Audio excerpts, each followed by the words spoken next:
Ndikati nzwaga. This is official. What is official?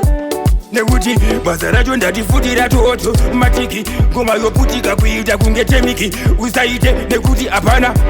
atiti futi zvemwari vakandibatanisa amwari ndo vakatisanganisa asaka usada kuzovhiringisa kuzokanganisa wakusvika uchi ndikati mwari vatibatanisa amwari ndo vakatisanganisa asaka usada kuzovhiringisa kuzokanganisa ndati vasvika vachiti nzwaka vakusvika ndati futi vachimhanya-mhanya avakusvika ende vachigonya-gonya vakaudza kuti takasvika pamamonya saka mese hamuna zvamaona kuti pandichangovata basa ndakuita futi zvinhu zvandinotokwanisa ndakuva pamabhuku vakutondimakisa ndikati mbitu vakatibatanisa amwari ndo vakatisanganisa asaka usada kuzokanganisa kuzovhiringisa asi ndangonoti mwari vakatibatanisa amwari ndo vakatisanganisa asaka usada kuzovhiringisa kuzokanganisa ndati vasvika vachiti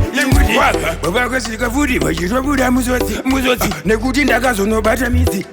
polisi pandakadzoka kumwedzi nekuti ndakazoenda kumwedzi vasingazive kutoti pano pandobata inini pandinoshanda inini pandinofamba inini pandinorara inini kwandinoswera inini pandinotamba inini nekuti ndichaita kuti zvinhu zvese zviite negarisiya vatorete vatina mambo vatone mutambo tina harisi ndikati wadisi ndakasvika ndina gushasi chitorimo nasi ndikati walasi anonzi polisi ndikati polisi vekwana nekuti vanenge vatibatanisa vanenge vatisanganisa usada nekuti patotaurwa ngoma painovaurwa painonyorwa patakaredzwa